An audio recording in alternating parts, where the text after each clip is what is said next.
Welcome to Leading Safely. Let's start the show with Georgina Poole, where the insights flow, sharing knowledge and experience from around the globe. It's all about learning, so let's go. Oh, yeah.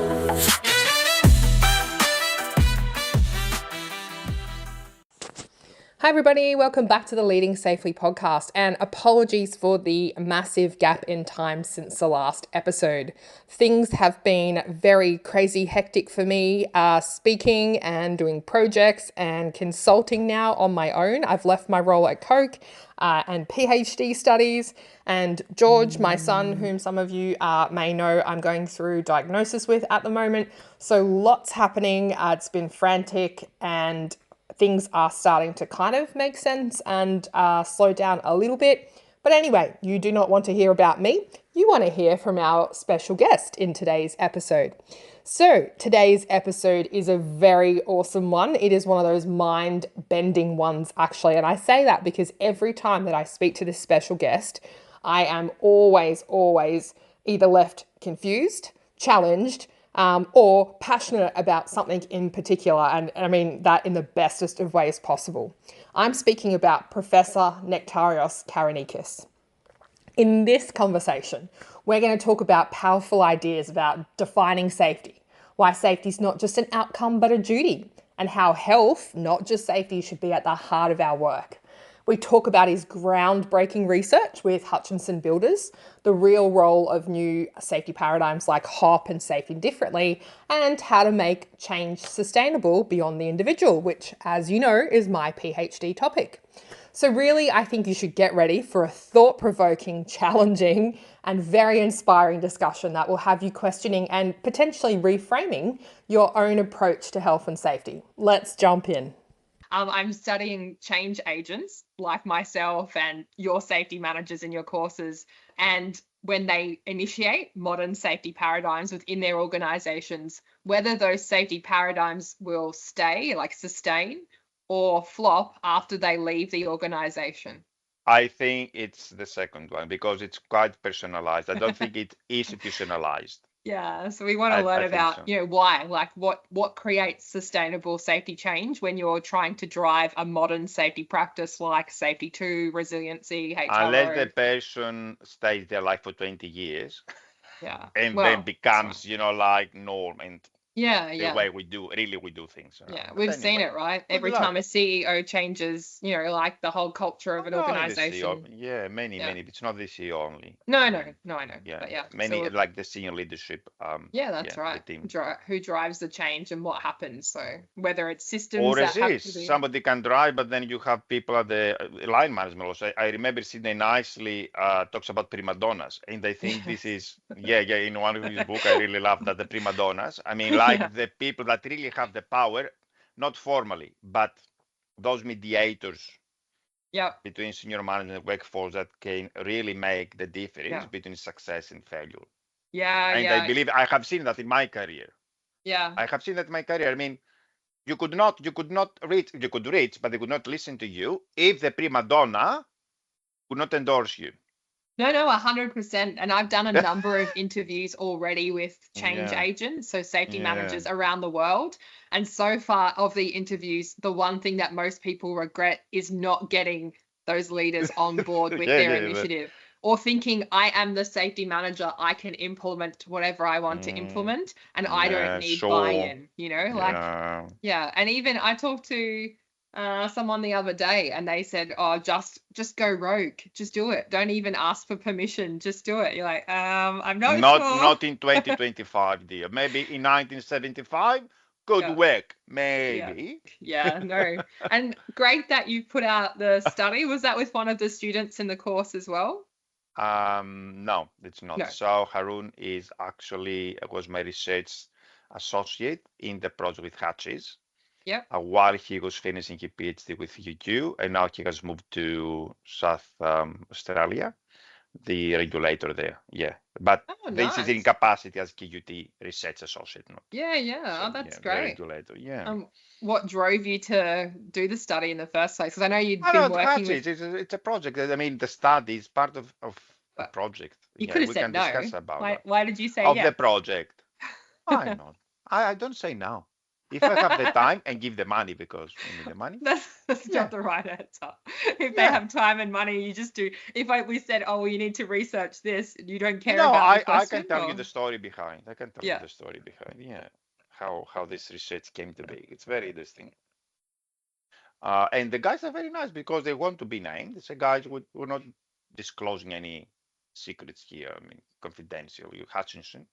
It's Yeah. a big construction company. Yeah. Very, very, very accommodating. Great people. Of course, there are people that resist us everywhere. Nothing new. Very negative. Anyway, yeah. So we had a variety of experiences, but positive on average. Um, so the study that we published is actually the first one in a series of studies from Oh, this okay. project with Hutchinson Builders. Yeah. We just published another one that Bain summarized on LinkedIn. So if you would Yes, like I to saw take a that. look at the new safety paradigms. Yeah. So before that study, we also published a review, literature review about the new safety paradigms and Yeah. how they uh, what they advocate really. Are they about safety or something more, something wider? So anyway, when we were invited to do the project with HB, that will be the acronym for Yes, Hutchinson Builders, HB. Yeah. HB, I had at the back of my mind always, okay, we go to talk about health and safety.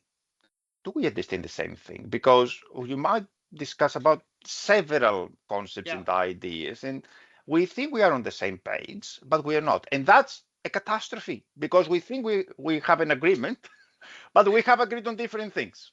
So Yes. that's always been like a concern of mine. I didn't have the opportunity to do some field research about that. So I have reviewed the literature about different definitions about health and safety and risk, because those concepts are interconnected, although I think it's the first paper where we really connect them in one place. Now, the interesting part is that none of those publications, the ones I reviewed at least, quite many, had defined health, safety, or risk through empirical studies. They could just, Georgina say, I think this is health. And then Nectar say, oh, I think this is safety. And then Paul and Peter and Maria, whoever is that's risk. So we didn't really locate any research about emerging, like how do people understand? Because there's a paradox here. We say that we should consult with people, we should engage workers, all stakeholders about health and safety, workplace risks and the like, and controls and changes. So it would be interesting to see, okay, since we advocate, we preach engagement, let's engage them to define health, risk, and safety. How do they understand those things? So we did those workshops, and it was nothing revealing when it comes to the definitions the participants gave. Why? Because the variety and diversity really matched what we found in the literature. Okay. So we had about 50 people in different workshops, and Yep. all together you could really find direct correspondences between literature and what they said. Awesome. Different understandings. Yep, that's great. So that was not very surprising, although we didn't know how the definitions they have shaped in their minds came to be. We did investigate, whether Where they they read got it from. something, whether they listened to Georgina or whoever. Yep.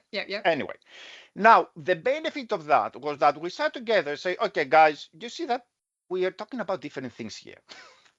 Yeah. Can we sit together and take literature into account to see what criteria we need to put up there to come with definitions that we can all agree on, that reflect what really health, safety, and risk are about? That was the first task. And the second one was, how do those constructs connect with each other? Okay. Because the argument indeed that we make in the paper is that the concept of risk exists because health matters. Yeah. So if health wouldn't matter, if I got injured and could be okay, we would not discuss about risks. Yeah. The concept of safety exists because risks exist and we want to manage them. Yeah. So that was the first time that we don't have those graphs in the paper, but I have published them on LinkedIn, Mm-hmm. that we have this triangle or this connection between health, risk, and safety. Yeah. So there was a great discussion during the workshops that we defined the connections, and Hutchinson actually builders got the simplified version of those connections and have put that in the policies and have shown that to everyone, say, now we understand what safety is about. A Okay. very simple presentation. It's not a model, Yeah. it is a representation. And then we realized that, okay, if we oversimplify the definitions, could be okay for laypersons, people that do not have health and safety duties that Yep. much, or subcontractors, people that are not that much educated. So we need simplified versions of that, but on the other hand, we also need some more comprehensive Mm-hmm. versions when it comes to design, to decide, to talk about safety. That's why in our paper you have three different tiers. We have the simplified version targeted mainly at the operations, Yep. simple level. Then we build on that. We don't remove, we add. Yep. We have the summary version, would be nice for line management, senior management, Higher up. this guy, yeah, higher. And then you have the comprehensive, which is about health and safety actually staff and technical experts that really need to consider quite a few variables, Mm-hmm. not oversimplifying safety, because those people will advise senior management or will Yeah. come up with solutions, recommendations about health, safety, and risk. So that was the concept behind the paper. And of course, this has quite a few implications because the way you define then has also Yes. let's say cascade effects in how you measure what you Yeah. measure, Well, things that like was, I think that was the interesting part that I thought those definitions might drive, I guess, like what you think the implications would be, for an organization who would like to attach themselves to those definitions. Like you said, yes. obviously metrics would change. I'm sure there's other things that would need to be If realigned, I right? would start with our profession, Oh, that's not small. implications for our profession. Yes. I think we have not realized what we serve as health and safety professionals. Okay. Most of us talk about safety. We are safety experts. Okay, I will do some parallels here. If you go to a cardiologist Mm-hmm. and you say, what do you serve as a cardiologist? We say, we serve the community health. Mm-hmm. Now, cardiology is the discipline, the specific area, which they indirectly serve also because they have to advance, they have to feedback, about tests, about diseases, about, Yep. diagnosis, whatever. But still, what they serve is health. Yep. So I think we have not really acknowledged that as health and safety professionals, we don't serve safety, we serve health. Okay. Safety is our vehicle, is the way through which we Yep. serve health. This does not exclude that we serve safety as a discipline, like to advance, Yep. the Yep. Yep. tools and the instruments and the theories. But our mission is not safety. Our mission is health. So this actually suggests a really shift in our thinking Yeah. and the mindset. We are health professionals in a way, allied health professionals.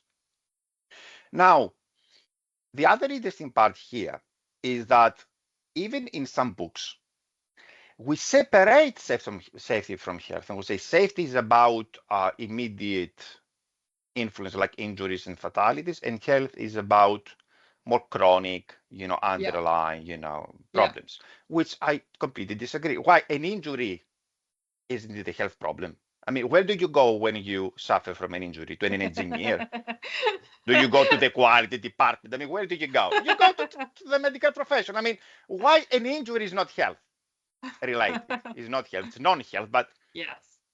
so I think it's not about just redefining what safety is and there isn't health just for the sake of publishing a paper there and making a nice model or 3 nice models based on the connection. But what does it mean for the profession?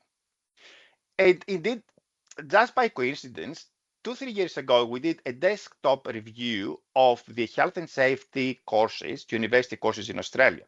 Oh, okay. And we found that 70% of them indeed are nested under public health faculties and schools. Oh, wow. 30% of them are nested under business and law. Yes. Now, this has another interesting, part. As we say in the paper, based on the definitions we gave, safety is not an objective. Yes. That's another problem we don't reframe. That's been your argument for quite It's some an time, argument. It's not an outcome. No. Safety is Yes. duty. And, Yes. and it's not the paper that says that. First of all, we have legislation that it says it's a positive duty. Yes. Now, somebody say why the one should exclude the other. Why? Because if somebody has a duty, somebody has a right. Now, outcomes are system outcomes or individual outcomes. There's no safety outcome. Now, there could be injuries or fatalities, but those are health outcomes, first of all, not safety outcomes, Yes. through the lens of safety. I will park this for the time being. Okay, now let's go put the other argument. So, if you name something as an objective, it's like optional. The objective today is this. Next year we're gonna revise our objectives. Yes. If we don't meet them, we're gonna reflect, but we're gonna find a way to improve. I disagree, Georgina. No, Yeah. health and safety is not an objective; it's a duty. Yes. It's like I'm not sure whether any financial director has gone to the senior management, leadership, whatever, CEO, and say, "Are we gonna pay the wages this month, or should we skip it for next one? Should we pay the taxes?" No, there's no question about that because that's a duty. So the same applies to health and safety.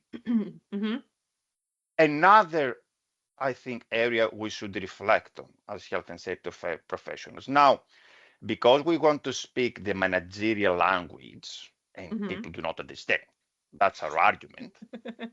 We convert safety from duty, health and safety from a duty into an objective to speak the language. I disagree, because then you give the impression to people that's optional. Yeah. Okay, that's one problem. Now, do we have objectives related to health and safety? You can have. I mean, the actions, the support, the systems you have around health and safety. Yeah. How many audits, investigations, how good, quality, quantity, programmatically. Yes, put there your goals and objectives. Whether it comes to well-being, I agree, because well-being is like has benefits because you can promote, productivity, you can increase morale, and think. I agree. You can put well-being there to increase well-being as an objective and, vision, whatever you name it. Yes. But health and safety, in its core, is a duty made. Let's do not confuse what we should do and then how we can support our duty, that we exercise our duty. That's the second argument. Let me take a break and let you ask. It's interesting because you just reminded me, I've known you for a few years now, and as you were speaking, I remember some of those very early conversations about you challenging the notion of like, what is safety? Like we talk about health and safety. What definition do you subscribe to yourself? Like, what's your view? It is a duty, yes. If someone asked you in the street, Nectarios, what is safety to you? Like, what would you say it is? As we put in the paper, in the most simplified version of it, is the actions to control risks. The actions to control risks. Whatever actions you take. In the paper we say not the interventions. Interventions can support the actions, can give the resources, the training, to people. Interventions are a bit wider, actions are specific. I mean, if you do investigations, to me it's an intervention. It's a process you run to support health and safety. Now, if you have actions out of those investigations or your audits to control specific risks, you do safety. Okay, I understand. No, that's so. I mean, not all safety management activities we do add value if they do not and conclude with minimizing exposure to risk, because this is what the legislation also wants. And legislation, I think, reflects community standards and expectations. There is no law out there saying you should have no injuries. Okay, no law says that. Says that you need to, if you have an injury or fatality, you need to prove that you did the best you could to manage the risk. And we have plenty of cases in Australia, I guess overseas also, where the regulator charged the organization or patients about a serious injury or serious risk or a fatality, and there was no conviction because there was quite some evidence that the organization or the director, did the best they could with the resources they have and the knowledge and the opportunities to manage the risks.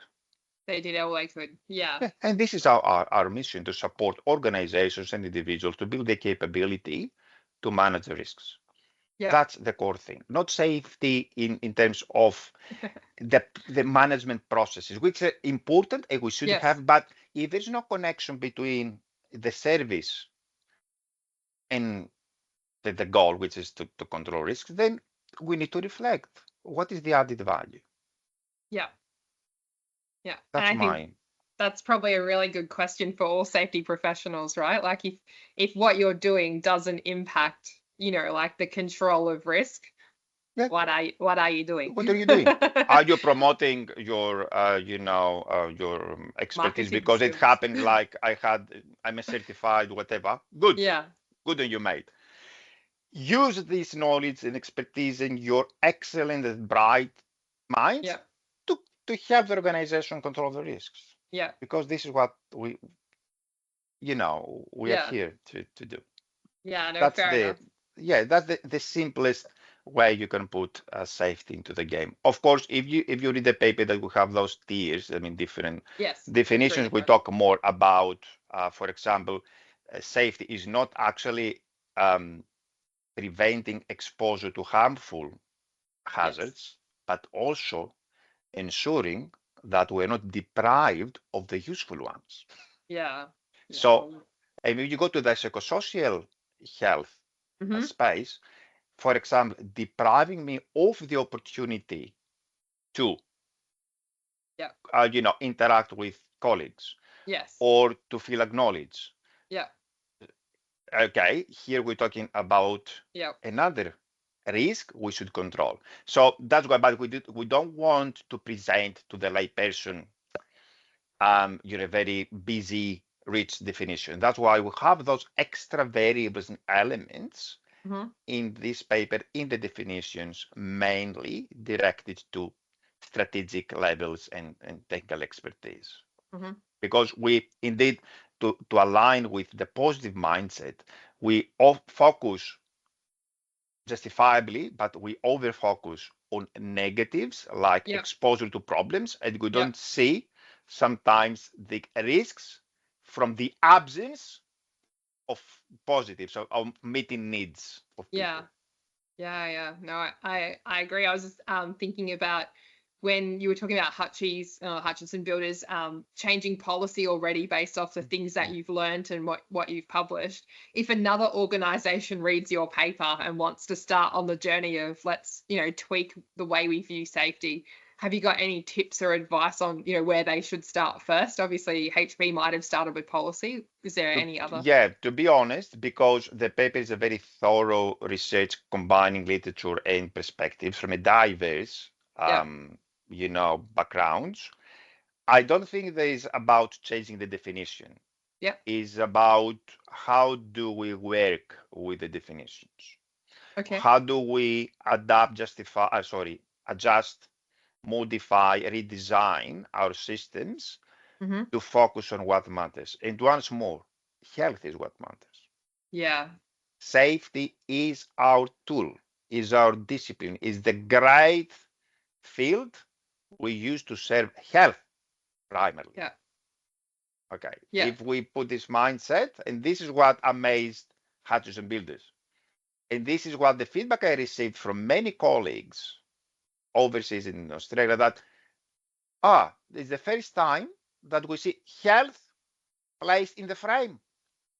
Yeah, most definitely. Yes, because Yeah. we forgot about the mission. We fixate on safety. No, most definitely.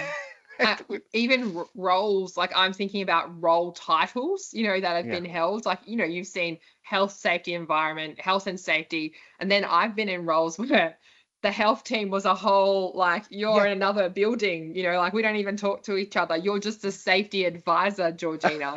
Like there's no health, just amazing. safety. Yeah, Yeah. But you cannot separate those two.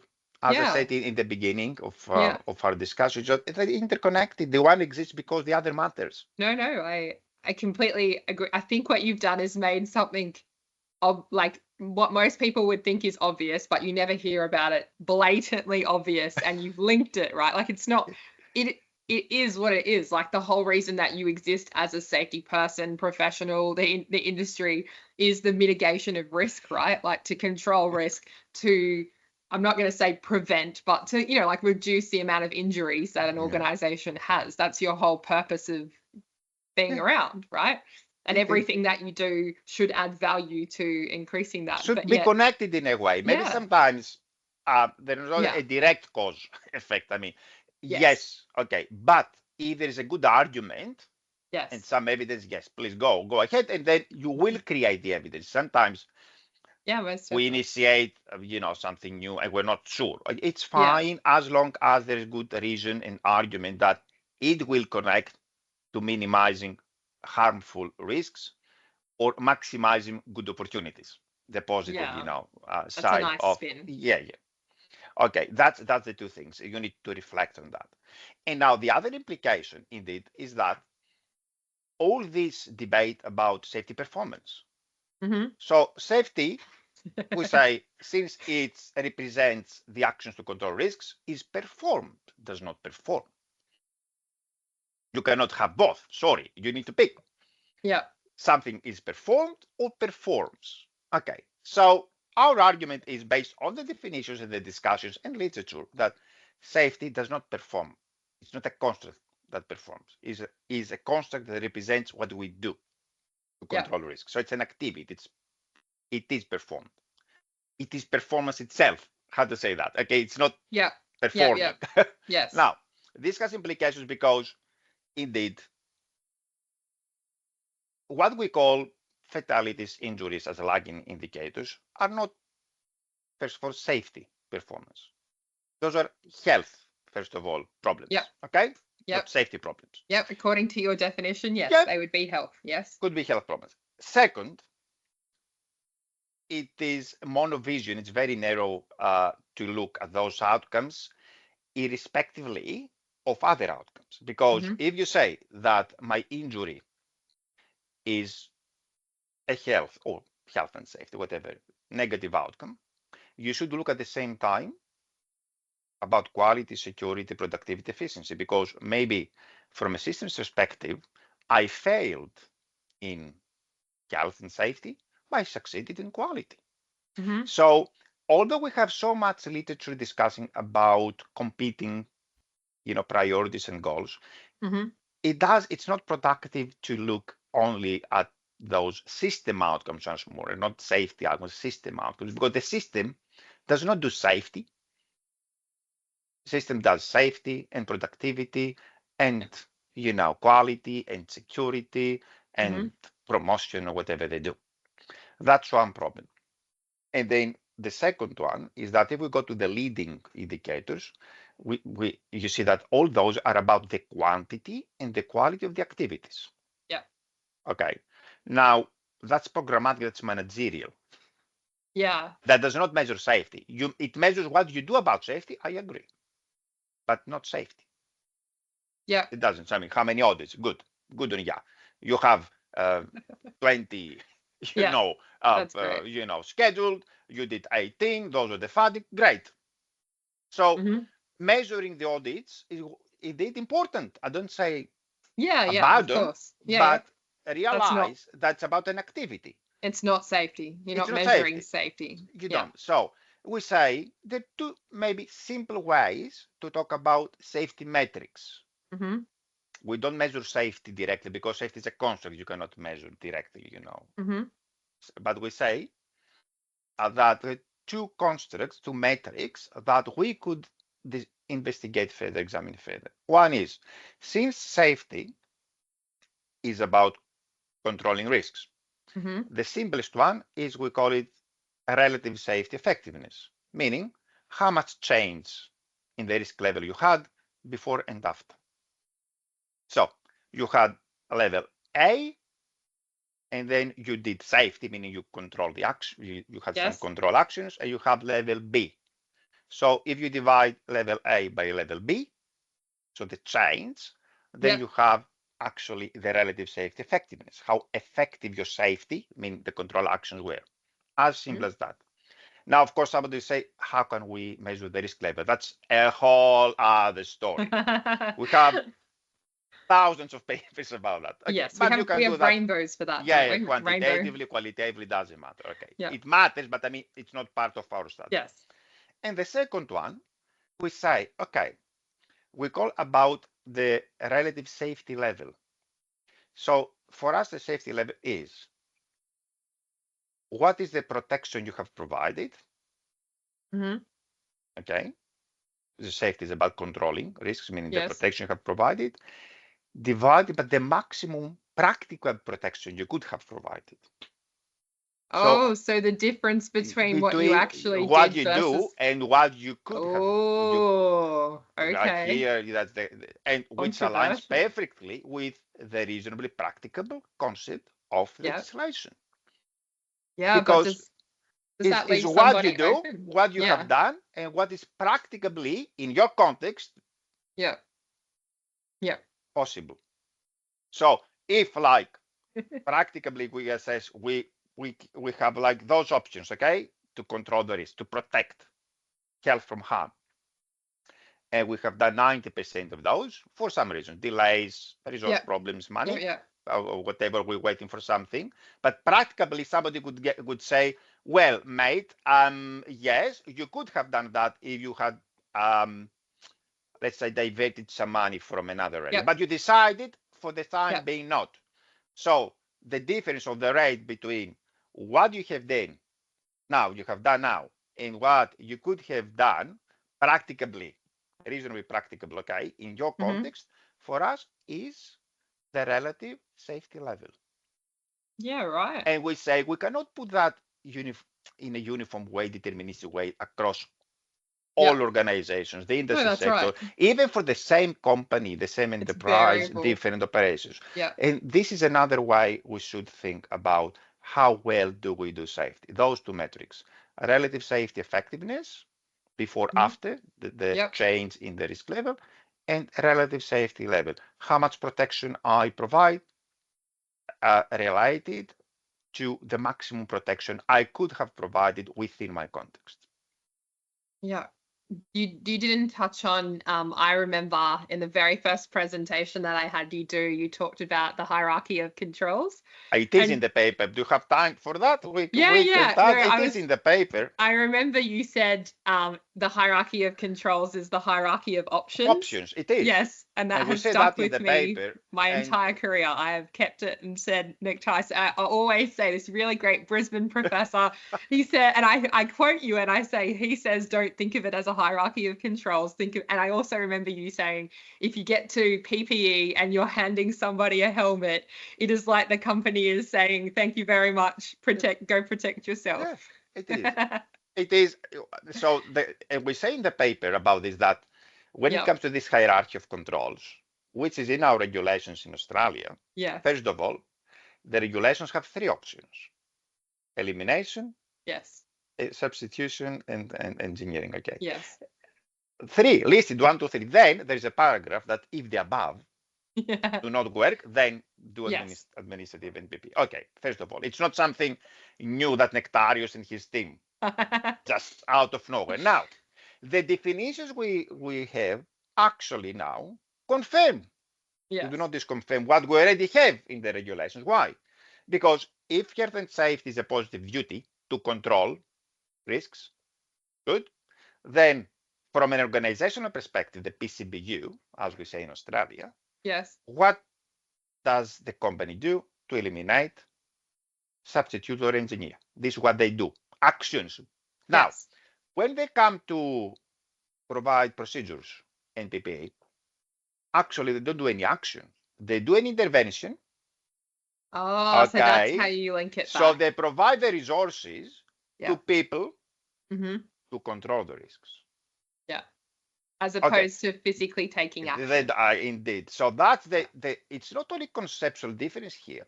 Yeah. So it is the reality. We need to think again. And that's why the regulations say you need to do your duty, elimination, substitution, engineering. If this is not enough for many reasons, we don't say that that PP or procedures are bad, but realize that this is what you need to do. And after you feel uncomfortable that we have not managed the risk to the possible, as much as possible, then go to the option of providing resources, because when you impose me a procedure, you give me a document is a resource. You give me training is a resource. Mm-hmm. You don't control anything. You ask me to use your resources to control the risk. Yeah. Am I right or wrong? No, you're right. You are, my definition of you would be a mind bender. You, every time I talk to you, I am mind blown, but not blown. Like my mind is just twisting. Like, what did he just say? Like, yeah. No. So that's you why are I say correct. the hierarchy of options from the perspective of the Yes. organization. Yes. And that's why I say options to control and Yes. options to say people to fend for themselves. You're providing the resources and tell them, guys, this is what we could do. We cannot do much more for those reasons. And consultation, of course, with the workers, we need to follow those policies and procedures and put the OPPs on, which is fine. But acknowledge again, despite any limitations of human performance, compliance, behavioral, things, that when you say to people, this is as much as I could have done, you actually ask people to action to control the risk because you cannot do more. Now, it's another story if you could have done more or not. Go back to this relative safety level. The protection I provide, the maximum I could have provided my context. What was practical? And to reflect, yes, and to reflect. But say to Nectarios, take your, let's say earplugs or whatever to protect because this is the way we manage risk around. It is possible, but you just actually try to discharge your duty through asking me to do a job that whatever. So it's okay, once more, as long as we realize the difference. Yeah. Do you think, though, then that regulators potentially, we've talked about some fines, but do you think that regulators need to review or perhaps realign the way that they're viewing the, not the interventions, the actions that organizations and that relative difference between what's practical? I think that this is actually what is happening already, because as I said before, if you go to a trial, because the regulators can, enforce through penalizing, it's a way, you will see that the test, what you did, what you could have done. Yeah. This is the test. Yeah. This is the test.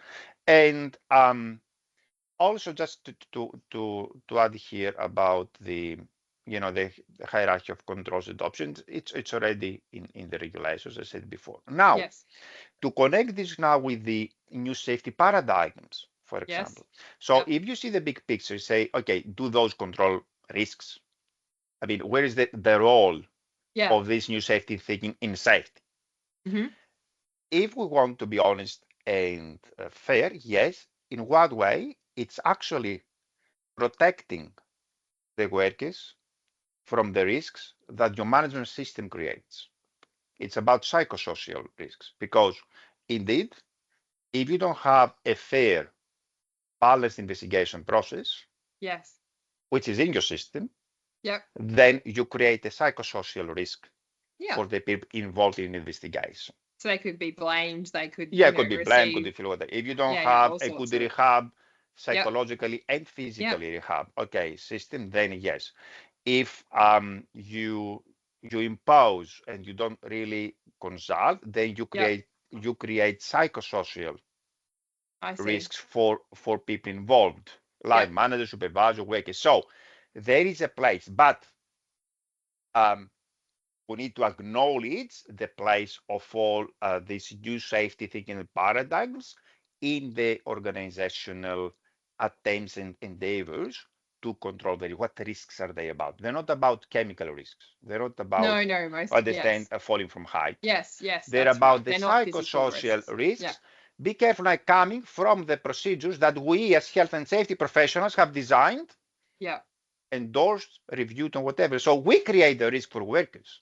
Yeah. The investigation process is Yes. something we contribute. We don't have full control over how an investigation will be performed, indeed, but Yes. we are part of the solution or the problem because Yeah. if the audits or the inspections are there to blame, to intimidate, to disrespect people, and we still keep it as is, then we become a problem, Yeah. part of Yeah. the hazard and the risk. So Yeah. this is the place now just to put things together because Yep. the new paper that we Yep. No, I also saw that published with line. the new Yeah. safety paradigm, this is the place where those paradigms, Yep. which I use and I respect, regardless the criticism sometimes I make about, Yeah. are they about safety or about organizational management, No. still have a great role to Yes. play in the psychosocial Psychology. Yeah. hazard risk health space. Yes. And I was thinking, I don't think I've seen, and maybe I have, but I don't think I've ever seen anyone claiming resiliency engineering, safety differently, new view, HRO stops people falling off roofs, or Yeah. you know, like I don't think I've seen anyone say if you do HOP, you will reduce your, you know, working at heights injuries by like that they don't, to me they don't align in that respect. It's almost Yeah. like process safety versus fluff, right? Like I 100% agree that it's the psychological / psychosocial Social, space yes. that Yes. the The thing is newer that paradigms. we have not really once more acknowledged the role and the value and the connection. So Yes. that's the thing that we have all those excellent thinking, Yeah. behind, Yeah. and we Definitely. haven't linked that to where is the safety thing here. So Yeah. it is partially, but Yeah. not the whole envelope No. of safety. No. That's the Yeah. thing. Yeah. Yeah, and I think that's different, right? Whereas you're talking about those interventions and those actions, they are Yes. directly related to did Yes. you provide edge protection? Did you give them the right tools and equipment Yeah. to do their job, right? The Indeed. psychosocial and psychological safety aspects of that are a very different space and come into it at different avenues as well, right? They have, but still you need to have controls Oh, in no. place. Okay, No. now, I mean, the new paradigms are the intervention side, not the Yes. controls themselves. So Correct. you need to use the thinking and the principles and everything there to design and Yes. implement controls. Yes. Otherwise, you don't do safety, even in the psychosocial space. Yeah. You just talk about Yeah. it, which, Yeah, that's you debate and it's nice and Yeah. excellent. Yeah, and then you leave the room. Okay, another day, Yeah. See you another week. later. Yeah, see you Yeah. later. Well, it's So true, right? that's the point here. You're not designing variability or error tolerant systems, and you're not designing anything to be safe, right? Like you're still going to have failures. You need and sustainability. Sustainability. Sustainability. It's important. I mean, you do something. I mean, as we started the discussion, I mean, Yeah. will it survive as long as Nectarius is there, or Nectarius changes job, resigns, retires, and then because this happened in my career. I don't want to disclose when and where. Yeah. Okay. But it was so personalized, I regret that I didn't have the techniques, the way to make it more institutional than person focused. So, I did something, created something nice. Yeah. Even actually my colleagues, the team there said, Nectarius, yes, you're living, we are sure, in 6 months from now, nothing of that will exist. Oh, that's really sad. I would think It's that you're okay. It is what unforgettable, it is. Nectario. It is what it is. Well, What do you think makes something sustain then? You know, like if HB, if other organizations go around and start changing or trying to, you know, like change things up for health to be the focus, redefining things, what would make something sustainable then? What's yes, the I key? think the secret here is to meet needs, not to create Yeah. or design needs for others. Because we have the service and the product, let's use it, guys, because we heard it's good. So this is Yeah. what we're missing, which in the public health domain is very important. Community needs, so Yeah. we don't really go to say what the worker needs, say what we have to give you, because this is the solution and we have the answer here. Yeah. So it's not only going to the workers to seek answers and solutions, but what do they need? We don't really ask them, what do you need? Yeah. We ask That's them, what true. do you believe about that as a Yeah. solution? Say, well, it sounds good, we can do that. Yeah. But what do you really need? Yeah. It's a question we don't frequently ask. And then if we find ways to meet those needs, I think we will secure more or less some more sustainability there. Because people Yeah. say, it is for me, it is Yeah. about me. Yeah. And you're building buy-in and engagement and trust, right? Yeah. Those psychosocial, psychological Yeah, things but you with can your build the workforce. engagement and trust even with the practice now that you ask them about solutions and ideas. Yeah. You can build that. But when you Yeah. go to what do you need, Yeah. then it becomes more, relationship based, more, a bit deeper, all those, Yeah. Yeah. trust and No. And yeah. was there anything that surprised you, Nectarios? You know, like through, you know, you've met a lot of students who come from varying backgrounds, and then doing this research with HB, seeing professionals in the wild, I guess. Yeah. Was there anything that popped up to you like, oh, that's a different perspective, or I wouldn't have expected that to come from, you know, like, was there anything? Yeah, now this reflect on the second paper Mm-hmm. that we published. All these construction companies, we have this sometimes impression that construction very mature and culture and very blaming. Hutchinson Builders has a great culture when it comes to this, you know, um, let's say tendency that other companies might have to seek perfection. They understand there must be a balance.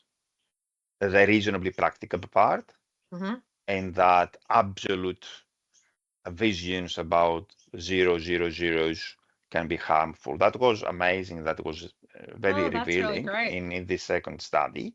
I was not expecting that, to be honest. Yep. I was expecting a bit more. No, we go for Yep. zero, Well, that was very nice. And also that whatever programs we have and policies and procedures, which are amazing, we need to find, to create, not to find, to create opportunities for people to come together with an open agenda and Yep. just give opportunity to different roles and people once a year or twice a year. That was a very actually joyful experience that Nice. I didn't actually add much value during some workshop we had, but it was about people. I was just a catalyst in terms of what? Just Mm-hmm. because we do the research with QQT, we need to come together to discuss something. Yeah. And then the discussion was floating around in different topics, and Oh, people that's then say, fantastic. how fantastic that we are Yeah. Yeah. together. And we discussed for the first time with no structure, like Yep. 10 to 10, it's Georgina and Yep. then the No chair and agenda. then just, Yep. yeah. How This awesome is is that? something important, especially when it comes to safety, because we are consumed by our routine and your busyness, and we need those to create the breaks, not to Yeah. say, guys, you need to try to create the breaks. Okay? People, you spend time. This hour we're gonna, and small teams. I don't think it's gonna work with 50 people in the room. Yeah. 8 to 10 people, for example. Yeah, that's my takeaway as a personal research and professional, experience from this research. That's lovely. Oh, that's awesome. Well, I think that wraps it up. It's been awesome to Okay. get your perspectives and touch base regarding the new articles. They're free, aren't they? They're free They are open access. I've access. seen Yeah, both that's of them. Yeah, great. they are Yes. both open access and able to be downloaded as well, Yeah, which I'd is invite fantastic. people, yeah, to read as carefully as they can. Usually you can go to the last part, and if you have some questions, you can go to the section above, and then you have Okay. further questions, you go to the section above. So because sometimes our papers are long, I don't recommend that practitioners, professionals read them top down. Oh, I say really? start from the conclusions and then go to the discussion. And then if you're concerned about Oh, the discussion, go to the results. If you're concerned about the results, go to the methods. okay. And then if you want to understand more about the context behind the background, go to the introduction. Yeah, right. Okay. Otherwise, it can be a bit, how to say, long. It could be Yes. time consuming. So this is the way you can read those papers, not my papers, every paper. Every paper, read from Yeah. the bottom Yeah, upwards. bottom up. This is Bottom up. the core message in the conclusions. That's awesome. That's a really great tangible tip, especially, you know, like obviously I've had to read quite a number of research articles, and then reading, you know, these ones. Well, if you do a PhD, you have to do that. I But know. We're not talking about researchers. We're talking about practitioners and professionals. I need Yes. Ben in my top pocket, actually, because he's so Yeah. brilliant at, you know, like picking out the key things and then translating it. And I loved when it popped up in my feed today, that statement around the new safety paradigms do translate to better, you know, like psychological, whatever that line was. I was like, yes, could we just like highlight that at least? Because, you know, there's a lot on LinkedIn, on social media around the new safety paradigms don't do anything, you know, like they're utter rubbish. They're just spin, you know, noise, whatever you want to call it. So it was good to see some of that. But Ben has been doing a great job. I'm amazed by the speed Oh, yeah. that he located the studies, because I was planning to share my new study. Yeah. There was a problem with the affiliation, actually. So if you click there, you will see there was a mistake. It's not Queensland University of Technology. It's Queensland University of Australia, which doesn't exist. There's no way the mistake happened. So I'm saying, they Yeah. promised to fix that in 3 to 5 business days. Say, let's wait for that, and then I will share the new study. But Ben, He just you went and know, did it. No, yeah, it's great. amazing. Yeah. It's awesome. But no, thank Yeah. you so much for Thank you chatting for to having me again.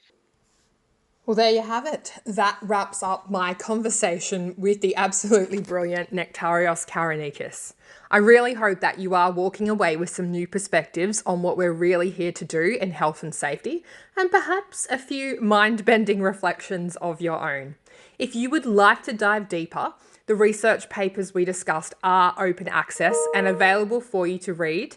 And if you do, take Nectarios' advice and start from the conclusions and work your way backwards. Thanks for joining Leading Safely as we end our show. We hope you found an insight that will help you grow.